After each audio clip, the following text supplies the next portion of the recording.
Hello everyone, welcome back to Eerie Hour. Today I've got something truly chilling for you. Long, detailed cruise ship stories that might make you think twice before planning your next ocean getaway. In this episode, we'll dive into the dark and dangerous depths of the open sea with 8 horrifying tales of terror aboard luxury cruise liners, inspired by true events from passengers who faced nightmares they could never forget. Each story has been carefully researched, based on the disturbing experiences of real people who learned that paradise at sea can quickly become a drifting prison of fear. From mysterious vanishings in the dead of night to twisted predators hiding in the glowing hallways of giant ships, these stories reveal the grim truth behind the glossy promises of the cruise industry. To protect those involved, some names and small details have been changed, but the horrors remain as real as ever. If you're new here, don't forget to subscribe to Eerie Hour for daily true horror stories that'll make you second-guess every vacation plan. Hit that bell so you never miss when the darkness comes calling. Because out here on these waters, things run far deeper and far darker than they appear. The cruise ship left the harbor beneath the bright summer sun, its decks alive with laughter and excitement as passengers began their journey across the open sea. Among the thousands of guests was a young couple, Anna and Jeff, who had been waiting for this trip for years. It was meant to be their dream vacation, a break from long work days, filled with romantic dinners under the stars and lazy mornings by the pool. But from the moment they stepped aboard the majestic Voyager, something felt off. The ship was enormous, its white and navy blue hull glistening in the light, and its halls covered in marble floors, sparkling chandeliers, and tall windows that showed endless waves. Yet beneath all that beauty, the air felt strange, thick, heavy, as if the ship carried a secret that no one else could sense. Passengers walked around happily, unaware of the cold, uneasy presence that lingered through the corridors. That evening, as Anna and Jeff strolled along the deck, something strange happened. The ocean was calm, stars glowing above, when they spotted a woman standing alone near the railing. She wore a torn white gown, the fabric fluttering in the wind, her long black hair falling over her pale, expressionless face. She stared out into the dark waves as if searching for something lost. Curious, Anna moved closer, about to speak, but the woman suddenly turned. Her eyes were hollow, lifeless, and her mouth opened silently as if she was trying to speak but couldn't. Before Anna could react, the woman faded into the darkness, melting into the sea air as if she had never been there. Shaken, Anna and Jeff tried to laugh it off, blaming it on nerves and imagination. But deep inside, unease started to grow. That night, as they tried to sleep, a strange knocking began. Tap, tap, tap. It came from the walls, then under the floorboards. At first, they thought it was just the ship creaking, but the sound became sharper, faster, almost like someone trying to get their attention. Jeff got up, checked the hallway, the bathroom, even the balcony, but nothing was there. The knocking stopped the moment he returned, leaving behind a silence that felt too still, too deliberate. Over the next few days, more strange things followed. The other passengers seemed happy, distracted by the fun of the cruise. But for Anna and Jeff, every night brought new noises, louder knocking, strange whispers, cold air that brushed against their skin. Sometimes Anna woke in the dark and swore she could feel someone standing in the corner, just watching. When she looked, there was no one, only shadows that didn't seem to belong. A few nights later, the ship passed through a storm. It wasn't too strong, but the waves rocked the vessel and thunder rolled over the ocean. The lights in their cabin flickered, creating quick flashes of shadow on the walls. The knocking came again, louder than ever. Then came whispering, soft, eerie words in a language they couldn't understand. Terrified, they ran to the reception desk, hoping someone could explain. The woman behind the counter, older with cold eyes, only gave a strange smile and said, "It's the ship's old story. Dear happens to new guests sometimes. Don't worry, it'll pass." Before they could ask anything else, her face went blank, and she waved them away. That night, as the storm raged, the sounds grew unbearable. The knocking pounded like fists, and the whispers turned to cries. Anna sat in bed, trembling, when something moved across the room, a dark figure. It was her, the woman in the white gown. Only now her dress was dripping with seawater, and her skin had turned grayish and cold-looking, like she had drowned long ago. She stood by the corner, pointing toward the window, her mouth open in silence, her eyes filled with horror. Anna couldn't move. The air in the cabin grew icy, her breath coming out in fog. Then the woman's body began to twist, her face stretching into a scream so silent it made the room shake. Shadows crawled up the walls and the sound of rushing waves filled their ears. Then, nothing. The woman vanished, and all was quiet again. The next morning, pale and shaking, Anna and Jeff went to find the captain. He listened quietly, his weathered face serious. Finally, he told them the truth. Her name was Sarah. She had been one of the ship's first passengers many years ago, and one night she vanished. No one ever found her body.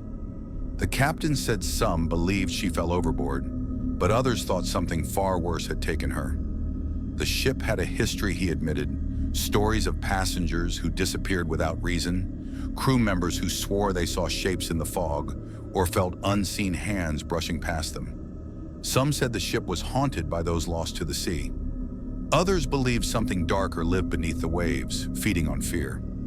After that talk, Anna and Jeff tried to ignore the strange events, but the knocking continued every night, sometimes joined by faint sobbing or whispers outside their door.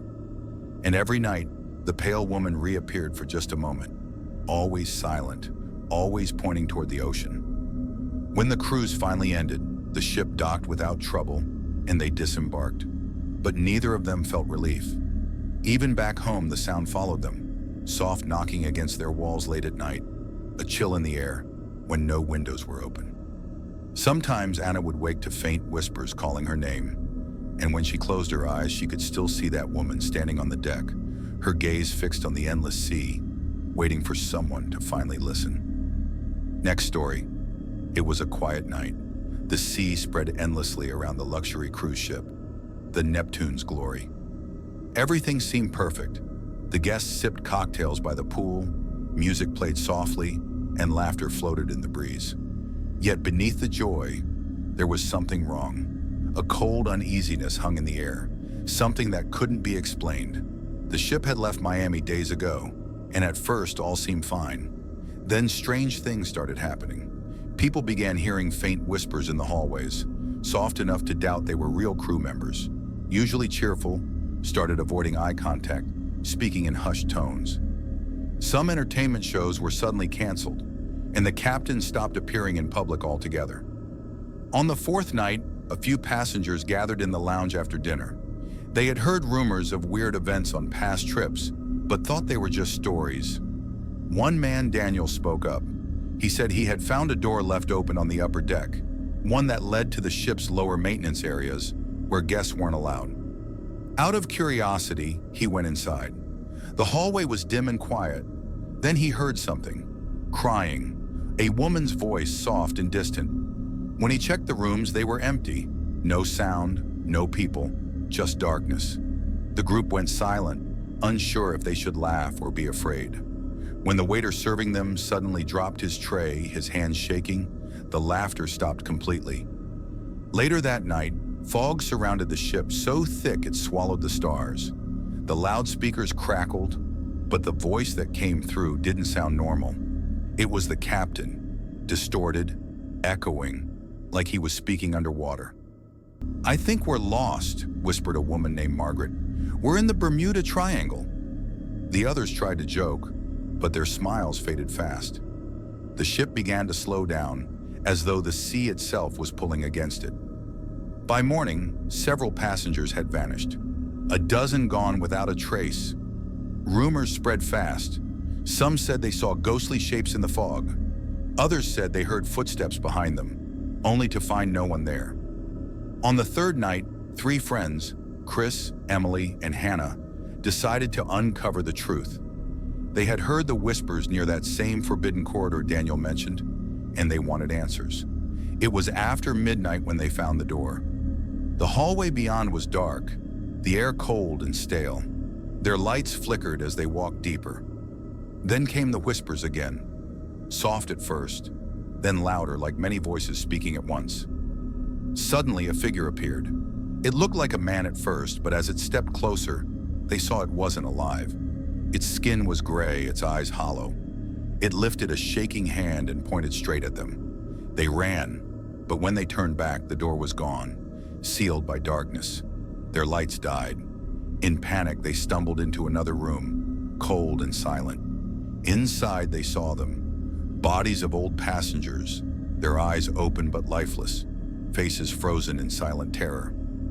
And at the center stood the captain, pale and still, his mouth open in a soundless scream. Good evening, everyone. Welcome back to Eerie Hour. Before we start today's terrifying stories, make sure to like and subscribe to the channel and leave a comment with where you're from and what time you're watching. That way, YouTube will keep showing you stories just like this one. Let's move to our first story, and this one begins with a widow who thought her biggest fear was traveling alone until she realized someone else was writing her itinerary. Helen Morrison had always imagined that her golden years would be filled with late mornings, blooming gardens, and beachside strolls with her husband Samuel. But now, 8 months after his passing, the large Victorian house in San Diego felt colder, emptier, and too large for her to breathe comfortably in. Each room held a long shadow, stretching even farther than the night before. At 62, Helen was learning that being alone wasn't the soft retreat she once loved. It was a heavy fog that wrapped around her shoulders and stayed even when bright California sunlight pushed through her kitchen window. Her friends worried. They called often, brought her baked treats, tried to make her laugh, and gently encouraged her to take a little break. Just one small trip, Helen, Europe. You always loved the sea, said Julia. Helen's daughter, always the practical one, booked her a ticket without asking twice. Suddenly, Helen found herself at Cividkia's loud, chaotic port, passport shaking in her hand, suitcase clattering over uneven pavement. The serenity of the seas towered in front of her, its white decks shining with a strange and almost too perfect promise. A cruise, the sort of trip Samuel had talked about for years, but never took. As she boarded, her heart fluttered with a mix of fragile excitement and sharp guilt. The Mediterranean in late spring welcomed her, with warm scents of lavender and citrus drifting through the halls as she walked the bright corridors and sweeping staircases. Her thoughts twisted between hope and longing, between fear and the aching wish to feel alive again. The giant dining hall with its glowing chandeliers and soft chatter felt overwhelming. Sitting alone, she felt like she was on an island. She planned to stay quiet, spend her days reading on the balcony, take early breakfast, and avoid the cheerful cruise staff. That first night, as the ship moved toward Marseille, Helen stood at the upper deck, wrapped in an old silk scarf, staring at the dark, glittering waves. A soft cough behind her made her turn. A distinguished older man stood there, maybe 10 years older, with silver hair and the posture of someone raised in old European manners. "May I?" he asked, motioning to the railing. His voice had a light London tone. She nodded without thinking. "My friends call me Arthur, traveling alone," he said. His eyes were gray like storm clouds, his suit crisp and perfect. They chatted politely, Helen careful, Arthur effortlessly reassuring, his stories rolling out like well-kept secrets. Even though she hid her sadness, Arthur seemed to sense it. He stayed gentle, never pushy. Their talk was short, but as the days blended together, they kept running into each other on the deck, in the library, in the quiet corner of the breakfast room, sometimes almost too conveniently. Little by little, Helen felt her chest loosen and laughter return to her voice. But strange things began to stir uneasy feelings in her stomach. Arthur always knew where she was. On the third day he appeared at her yoga class, though he'd said he'd never tried yoga. He offered to help with her suitcase lock, yet when she checked, the suitcase was untouched and perfectly arranged. Notes appeared at her door, written in neat blue ink, inviting her for champagne or silly little games when she least expected it. She tried to believe these were coincidences, the kind that happen on ships. But on the fifth evening, As the ship left Barcelona, she found a gold cufflink tucked between the pages of her favorite novel, almost identical to the one Arthur had worn earlier that week. That night, thunder cracked outside her balcony, and a cold shiver clung to her. Were these gestures kind or quietly threatening? Her husband's old words echoed, "Trust your instincts when they whisper." She began watching Arthur closely. He was always alone, always just near enough. Yet she never saw him with friends. He never used a phone. He addressed the staff like he knew them. But when she asked a waitress, the girl admitted she had never seen him before. Nervous but trying to stay calm, Helen went to the front desk to check Arthur Wellington, traveling solo, Suite 312, the clerk said after a pause. But the hesitation in his voice made her wonder if it was true at all. That night she drifted in and out of uneasy sleep, dreams of faceless dancers wearing gold cufflinks chasing her through empty hallways. In the morning, Arthur was his usual pleasant self, but Helen carefully questioned him about his past.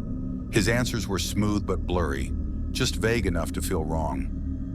"I'm sorry, Helen. I do go on. Tell me about your daughter," he said, twisting the attention off himself.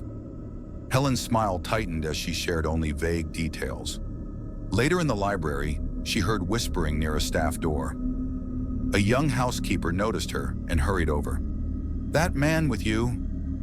"Be careful," she murmured, eyes wide and frightened. "We've seen him before, always with older women traveling alone. He never stays long." Before Helen could ask more, the girl backed away nervously. Fear washed over Helen. She began digging for clues, old cruise newsletters, online mentions, gossip floating through the salon.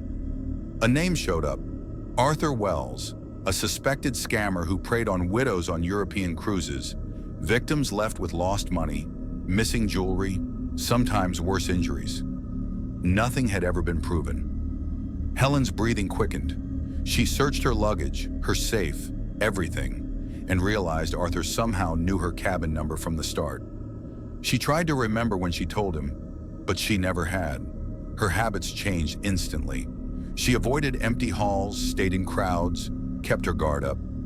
The warm Mediterranean air turned icy. On the 6th night, she confronted him on the promenade while a quartet played quietly. "Arthur, I've enjoyed our talks, but something feels strange. How do you always find me? And why were your cufflinks in my book?" For the first time, Arthur looked shaken. He laughed too loudly, his smooth tone cracking. "You left it on the pool deck. I was returning it. Truly." But his hand shook. Helen turned sharply, heart pounding, and rushed to guest services, asking security to escort her to her cabin. That night, she locked herself inside. Her phone buzzed with a message. "Let's talk. Just the two of us. No trouble." The number was unknown, but she knew it was him. She blocked it, double-checking the deadbolt with trembling hands. A soft knock on her door made her nearly jump, but reception insisted no staff or guests had been near her floor. Morning came, and Arthur was simply gone. His room empty, his belongings vanished as if he had never existed. No one would explain whether he left the ship or slipped somewhere else. Helen spent the rest of the trip in tense silence. But slowly, as they approached Naples, her fear faded into shaky relief. She had trusted her instincts. She was safe. On the final day, the young housekeeper found her again and handed her a folded note with quick fingers. "From a friend," she whispered. Helen opened it, her hands unsteady. "You were braver than most. He won't bother you again." No name, only a single pressed violet. Samuel's favorite flower, standing on the deck as Italy's coast glowed in the distance.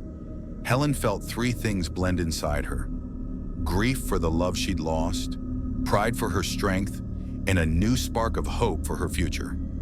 Around her, laughter rose into the warm air, and the sun broke across the wide blue sea.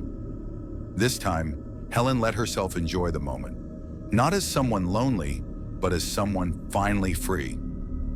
She would book another cruise soon, she decided, only this time with a new rule. Her story would be her own, and no one would write the ending but her. Now we turn to our second story, Story 2. And it starts with a grandmother who planned the perfect family reunion cruise, only to discover that some family secrets should have stayed buried at sea. Aaliyah had always seen herself as the glue holding her family's generations together. After years of care, advice, and keeping her doors open, she wanted to give them something truly special, a Caribbean cruise for everyone, not just her children, but a long chain of siblings, in-laws, cousins, and grandchildren. At 48, Aaliyah felt both proud and nervous as she stood on the shining deck with her 22 relatives, 3 generations stretching from her cheerful toddler granddaughter Camille to her quiet, stern Uncle Hector, all preparing for a week in ocean paradise. In the first few relaxed days, it felt like her dream was finally real. Children splashed in the pool while their parents lounged nearby. Old arguments faded into the background as the ship's endless buffets seemed to make everyone friendlier than usual. During dinners under the warm breeze, stories flowed easily. Laughter mixed with the soft hum of the sea, and Aaliyah kept a protective eye on her grandson, her daughter Kiara's teenage boy.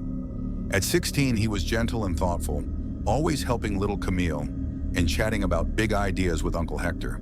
On the 4th night, as the sunset lit the sky with glowing colors, Aaliyah's family gathered for a special reunion meal. Glasses clinked and promises were made to make new memories together. Kiara's son sat beside Aaliyah, excitedly talking about exploring the lower decks that evening with his best friend Titus. But as dessert arrived, the joyful noise faded. The boy was gone. At first, everyone assumed he'd gotten distracted, maybe chasing Camille or joining teens in the game room. But as minutes stretched into hours and security searched every level without success, worry shifted into real fear. Aaliyah's heart pounded painfully, heavy with guilt. She walked the ship's long halls again and again, searching every quiet corner, stores, and dim lounges. The crew worked quickly, their radios full of sharp whispers. The captain, steady but tense, promised no place would be missed. Still, Kiara's son was nowhere fear shattered the fragile peace of Aaliyah's family. Blame simmered in every conversation. Who was supposed to watch him? Who last saw him? And what had he really planned that night? As they searched, old family wounds began to rise. Her sister Katala snapped at her about a forgotten argument. Her brother Eliam accused a cousin of holding old grudges, and Aaliyah felt her own anger flare after a tense exchange with Edwin about responsibility. But as the night thickened, strange things troubled not just the family but the ship. A hollow echo drifted through the empty lounge near midnight, and Aaliyah, already shaking inside, felt cold air curl around her. Even though the Caribbean evening was warm, her Uncle Hector, normally logical and calm, admitted he had seen a dark shape move through the reflection of his cabin mirror right before the lights flickered. Titus, the missing boy's best friend, said he heard someone crying in the hallway, but when he checked, the hall was empty except for the dull vibration of the engines below. Determined to stay strong, Aaliyah relied on her counselor instincts. She gathered family members in a suite, keeping her voice calm and steady. She asked everyone to share their last moments with Kiara's son, hoping to find a clue. Was he upset? Did he argue with anyone? Had someone hurt his feelings? They tried to piece it all together, but everything felt wrong, like the missing truth was hiding in the dark corners of the ship. Aaliyah walked the deck in the rain, speaking to every crew member who might have seen him. The only hint came from a cook who remembered hearing the teenager quietly humming an old sea shanty in the kitchen at dusk. An odd, haunting tune in such a cheerful place. The next morning, fog clung thickly to the windows as Aaliyah headed to the ship's small library for a moment of calm. With trembling hands, she searched the shelves and found a diary tucked behind a worn book about Atlantic voyages. The slanted handwriting felt familiar. It belonged to an ancestor, Sarah, who had lived almost 200 years earlier. As Aaliyah read under the dim library light, she learned about a curse tied to her family's past. Sarah had sailed the Caribbean on a slave ship that vanished in a storm, carrying sorrow, pain, and secrets the family never fully spoke of. Growing up, Aaliyah had heard whispers, bad luck, strange deaths, family fights, but she never believed them. Now with Kiara's son missing and the ship feeling heavier with every passing hour, she couldn't ignore the dark stories anymore. That afternoon, as she gathered her shaken relatives, more unsettling incidents came to light. Edwin and his wife said they felt cold hands pressed down on their shoulders at night. Someone or something kept moving belongings to the wrong rooms. Little Camille woke crying, saying she saw a sad ghost staring at her in the mirror. The sense of being watched, of unseen eyes following every step in argument, grew stronger. Lennon, usually the skeptic, admitted she had seen a shadow slip under her bed, making her too frightened to sleep alone. Panic took hold as more secrets spilled out. Arguments about old money, betrayals, hidden resentments, even injuries no one had admitted causing. On the fifth night, Aaliyah brought everyone together in the lounge. Holding Sarah's diary tight, she spoke clearly. "I know you're hurting, I'm hurting too. I read our ancestors' story about the darkness families carry through generations. Maybe we all carry curses, not because of ghosts, but because we never face the truth about each other." Her words broke something open. Tears flowed. Voices shook as long, hidden confessions came out. Eliam admitted he stole money years ago. Katala revealed a quiet divorce. In years of jealousy, Edwin confessed to debts he hid that had affected them all. Lennon spoke of old pains she never shared, built up since childhood. Slowly, painfully, the family began to soften. Meanwhile, the crew searched every hidden area of the ship. Rumors spread among passengers. Some claimed the vessel was cursed. Others said it was unlucky to have so many relatives sailing together. Aaliyah, exhausted and shaking, stood alone on the deck at midnight, staring at the endless black water, wondering if Kiara's son was out there somewhere in the strange pull of the sea. Kiara barely spoke through the entire nightmare, her heartbreak growing with every passing hour she held on to Titus, who stayed by her side day and night, sharing every memory he had with her son, every laugh, every dream. His loyalty brought Aaliyah a small light of hope in the middle of the family's drowning fears. The next morning brought a fragile calm. It felt like a storm had passed through their hearts. Then, just after sunrise, a knock at Aaliyah's door changed everything. Kiara's son had been found near the engine rooms. Quiet but alive, confused and pale. He said he had followed a distant voice and then remembered nothing else, waking only to the deep rumbling of the engines. No one understood how he ended up there. All that mattered was that he was back. Kiara cried as she wrapped him in her arms, Titus standing beside them, relief filling his face. The boy seemed different, softer, wiser somehow, though he couldn't clearly recall the strange hours he was missing. As the cruise neared its end, Aaliyah watched her family slowly rebuild itself through small gestures.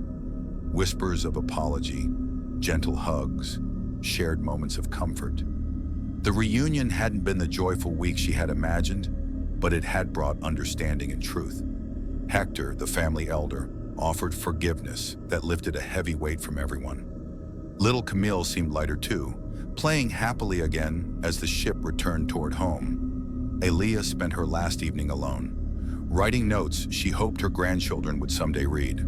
The diary stayed safely in her luggage, a reminder that families carry darkness as well as the strength to rise above it.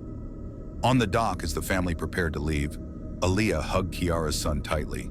His voice was soft as he thanked her for never giving up on him, for choosing forgiveness instead of blame. Titus promised to stay close, and Aaliyah saw their friendship had grown stronger through what they endured. Aaliyah looked out at the bright water, feeling the old family shadows finally fall away. Katala walked by her side, the distance between them slowly mending. Eliam carried Camille on his shoulders. Free from the guilt he had hidden for decades, Edwin and Lennon spoke quietly about rebuilding the future, with honesty instead of resentment. And when next, her family suggested a reunion. She smiled and promised to host a garden party at home. Sometimes paradise is not the absence of pain, but the courage to face it together even when the open sea has other plans. Our third account takes us to a retirement Story 3 cruise that promised a journey around the world, but somehow trapped its passengers in a single endless day. Dexter and Mella, both in their late 60s, had finally set out on what they lovingly called their last big adventure. Dexter, a retired architect who loved shaping huge spaces, and Mella, a former music therapist who believed melodies could heal the heart, had bought tickets for the massive world cruise liner, the celestial Voyager. Their dream was simple. They wanted to spend 120 days drifting across oceans, visiting every continent, and enjoying the wonders of the world at a peaceful pace. For the first week aboard Celestial Voyager, everything felt magical. From grand dinners glowing under crystal chandeliers to quiet mornings watching dolphins leap by the bow, every moment felt like a prize after decades of hard work. Dexter filled his journal with sketches of faraway docks, while Mela hummed tunes inspired by the moving waves and soft skies. They felt lighter, as if their old worries had finally disappeared like sea mist. But slowly, days began blending into each other in a way that made their skin crawl. Conversations repeated exactly word for word at breakfast, as if someone had pressed replay on life faces in the crowd repeated the same smiles, the same hand movements, and the captain's announcements seemed to echo a strange welcome message that never changed. Other passengers seemed trapped in these odd loops too. Some looked confused, others numb, but all of them moved like they were stuck inside a day that refused to end. Dexter and Mela's comfort turned to uneasy fear. Their carefully marked schedule stopped making sense.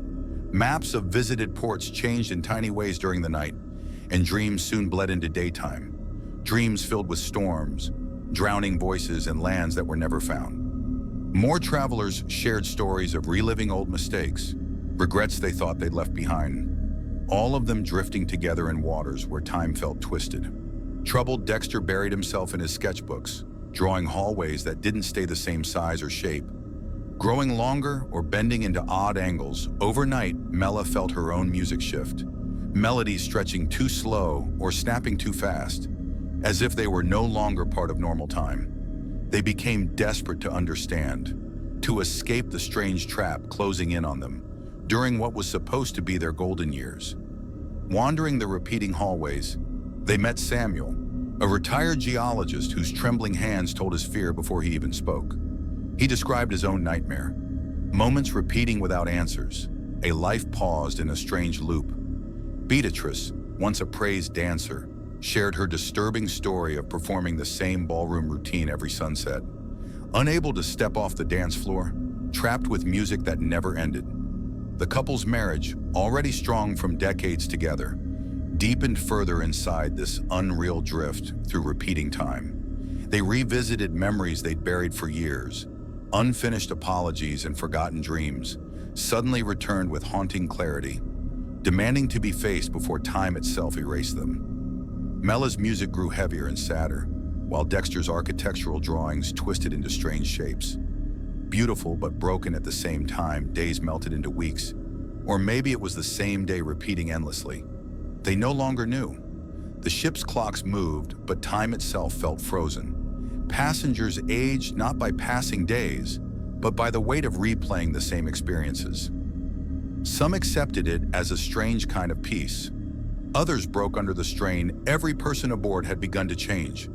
Dexter tried to understand their situation with careful notes, measuring the ship's size each morning, only to discover impossible changes. Corridors shrinking, ceilings rising, cabins moving inches to the left or right. Mela created songs that felt like they lived outside reality, tunes that stayed in the air even after she stopped humming. They explored every corner of the ship, even hidden passages that seemed to appear and disappear, searching for a way out they could never reach.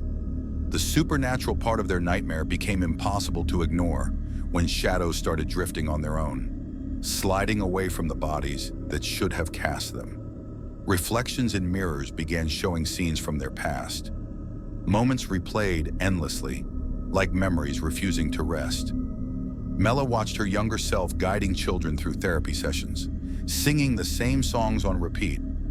Dexter stared at reflections of himself designing buildings, only to see them crumble and rebuild over and over. Other passengers shared their own strange loops. Valencia, once a teacher, said she marked the same papers every morning, with mistakes returning even after she fixed them. Marcus, a chef, prepared meals that vanished only to be demanded again instantly, his work stuck in an endless cycle of serving and starting over.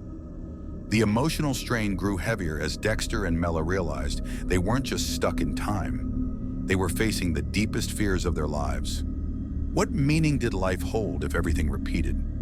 What purpose did love have if nothing changed? These thoughts haunted their days and filled their nights with a quiet terror that felt worse than any ghost story. One cold, misty evening, maybe the 100th time, or maybe the 1000th, they ended up on the observation deck, staring at the same sheet of fog that never shifted. The stars overhead stayed locked in place, constellations memorized long ago, refusing to move forward. Here, in this frozen moment, they faced a choice that felt like it could break them. A voice, coming from the ship, or maybe their own minds, offered a decision. They could stay in this looping day forever, living in safety and sameness, their love preserved exactly as it was, or they could step into the real world again, aging, fading, risking pain and loss, but finally living a future with real change and real time. This choice tore at them. Staying meant comfort and the guarantee that nothing would ever harm their love. Leaving meant accepting the fragility of life, the certainty of aging, and the truth that someday they would lose one another, but it also meant time would move again. Memories would grow, moments would matter. Choosing bravery over fear and life over stillness, Dexter gently held Mella's aging hand, and together they chose to face whatever waited outside their strange prison. As they stepped forward, the air around them rippled like heat rising from a road, and the endless day finally cracked open into something new. The fog thinned, revealing a horizon they had not seen in what felt like forever, a horizon that promised real tomorrows. The ship, once their cage, now felt like a vessel moving toward hope, carrying them back into a world where time flowed again. And as the fog cleared for good, they found joy returning in small moments. Each sunrise looking different, each conversation holding something new, each precious second reminding them that life is beautiful because it ends in the days that followed their freedom from the loop. Dexter and Mella found meaning in every tiny detail. They felt alive in ways they hadn't for years. The world opened itself to them again, not as a repeating dream, but as a story still being written, full of love, fear, and hope. Through the strange voyage of the celestial Voyager, they learned a truth deeper than any ocean and more lasting than any building Dexter ever designed, that the real journey is inside the heart. A journey measured not by places or days, but by the courage to step forward into the unknown, holding on to both joy and pain, even when the past whispers temptingly for them to stay frozen in a moment that felt forever young. Moving on to our Story for Four story, and this one opens with four lifelong book club friends who thought their toughest challenge would be finishing their latest novel, but instead found themselves fighting for survival against the Alaskan wilderness. Kayla, EA, Maya, and Tessa had been inseparable since their 20s, bonded not just by book club meetings, but by a friendship shaped through countless struggles and victories. Their shared love for adventure and stories had taken them across the world in imagination. But this Alaskan fishing charter was meant to be their boldest real-life experience. Yet a quiet journey through faraway waters and hidden coves, a chance to see wild beauty with their own eyes and make memories under the glowing northern lights. Before the trip, they spent months getting ready, sharing tips about winter gear, survival tricks from thrillers they had read, and recipes that would help them if things went wrong. Kayla, the calm leader who always guided their group through emotional storms, insisted on careful planning. EA, with her outdoor guiding experience, tested their equipment and practiced fire-starting drills. Maya brought medical supplies and all her knowledge from years of saving lives. And Tessa, always clever and quick, packed tools and gadgets that might keep them alive in a crisis. The charter started beautifully aboard the Northern Dream, a tough 40-foot fishing boat captained by Tom McKenzie, a rugged man who had survived these waters for 3 decades.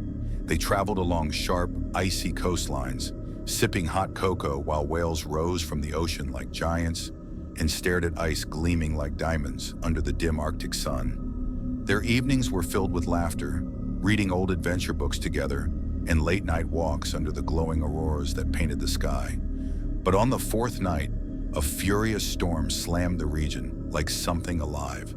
Winds screamed like angry spirits. The boat rocked violently, and towering waves pounded the hull. Captain Mackenzie fought to steer the vessel, but a monstrous wave smashed into the wheelhouse and hurled him into the navigation console. Blood streamed from his head, and he collapsed as the engine sputtered and began to die. With the captain unconscious, the women were suddenly alone in the chaos. None of them knew how to sail the vessel. The radio crackled uselessly, broken by the storm, and strong currents dragged them toward a remote ice-covered island. The Northern Dream leaned dangerously moments away from sinking. In the panic, they grabbed whatever they could reach and shoved the emergency life raft into the raging waves just as the ship slammed into rocks and split apart. They hauled the captain into the raft and battled freezing water and crashing waves until they stumbled onto the rocky shoreline. Behind them, the Northern Dream sank beneath the swirling sea, carrying most of their supplies with it.